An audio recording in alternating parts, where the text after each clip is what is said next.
Not to take anything away from Isaiah here in year number 4, but last week he really didn't look like himself. He fumbled a couple of times, he kind of made some dumb plays, but fortunately for him, the Browns are 10-2, they're on a crazy win streak right now, and they're sitting atop of their division, poised to get into the playoffs as long as they win a couple of their next few games. Now Isaiah's trying to get hyped before the game, but the Jets defense is one of the best in the league. He faced the Rams previously who were really good, but the Jets are right there with them. Now Isaiah's done a ton this season. He's out here doing kick return and punt return duty. Here he's fielding the kick. He's got plenty of room. He tries to tightrope it down the right-hand side, but they do bring him down. But still, that's a good kick return to get him down to the 41. But Isaiah, as I was mentioning, has done a ton for the Browns so far this season. He's running the ball, he's receiving the ball, he's doing punt returns, kick returns. Literally, he's doing everything but throwing the ball and playing defense at this point. But so far, so good. His body is held up.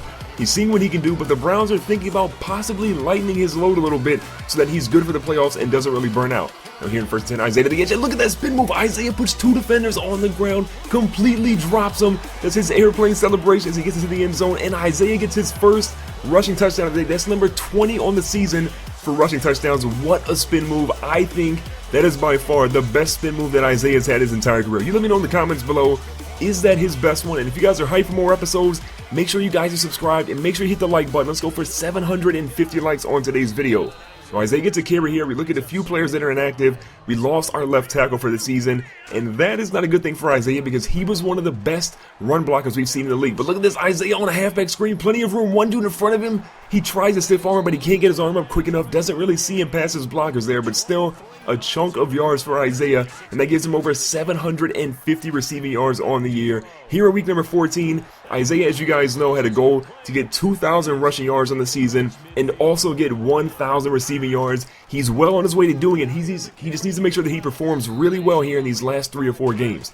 Now here on 2nd and 5, Isaiah to the edge. He's got plenty of room, tries to hurdle a defender and gets hit twice in midair. Isaiah, stay on the ground. That is a horrible habit. You've got to make sure that you stop trying to hurdle defenders in the open field like that. You can absolutely get yourself hurt. And if Isaiah goes down, this Browns team has no chance. Isaiah is the lifeblood. But look at this, another spin move, and Isaiah is going to the house there. What a ridiculous play. I thought his first spin move was incredible. That second spin move, though, might be even better. Look at this. Completely drops 2 defenders. Shazier runs into his own man. And Isaiah gets into the end zone for rushing touchdown number 2. And Hugh Jackson says, you know what, Isaiah? I have no idea how you did it, but please do that again. And the Jets here are going to punt. We're up 14-10. Isaiah somehow feels that one in bounds. Makes some moves out to the right-hand side to stop in the spin move. He tries to break a tackle here, but he can't. He gets dropped just shy of the 25-yard line, so probably should have let that one bounce out of bounds. And this one's going to be a nice little pass, but Bofelli throws an interception. What a great jump on the route there. Looks like Marion's going to get the interception. That's his 3rd of the year, and Bofelli, you got to do better, especially in our own territory. And the Jets are going to score, but why is Bofelli so hyped up? He's coming back in the field. He just threw an interception. I hope he can do better, especially on this drive. Now 2nd and 12, Bofelli back in shotgun. Isaiah with a crucial block, and Bofelli's going to find Walford. He's going to fight his way down to about the 42-yard line. Now with 2 minutes left in the game, it's important that we get a good drive going. And Bofelli throws it to Isaiah, and he's right there with 2 defenders. I don't know why Bofelli threw that to Isaiah. We do get a couple of yards on that play, but still, it's not the smartest decision by the young quarterback. Now 2nd and 5, Bofelli goes deep, and this one is a brilliant decision. He finds Corey Coleman. Corey Coleman is going to get dropped at the 12-yard line, and we're now in the red zone. Can Bofelli come up big? He throws one to Isaiah. Isaiah climbs the ladder, goes up top, but his spectacular catch doesn't quite come all the way through, and Isaiah's bummed. He thought he had a number 1 play for SportsCenter. He's already got probably the number 1 and number 2 play. Could have possibly had an even better one at that point. Now Isaiah to the edge, he goes in, and Isaiah hurdles himself into the end zone. We try to tell Isaiah stop hurdling in the open field. That one was to the edge. The hurdle does work out for us, but he's a little slow to get up on that play. Look how much this one had to hurt. Gets hit by the first guy, clipped by the second guy, and he rolls into the end zone. That's his 3rd touchdown of the game, 2 rushing, 1 receiving, and Hugh Jackson says, look, Isaiah, protect yourself. We're in the first half. Things have been going good. With the 21-17 lead, we need to do more, and we have to make sure our defense gets some stops. I'm here in 1st and 10. Bofelli back, throws one deep. He's got a guy deep again, and Corey Coleman, and somehow, someway, Corey Coleman comes up with it. So now we're in the red zone again. Going to the halfback screen. Isaiah with plenty of room here, but finds his way right into a defender's face and gets dropped short of the marker.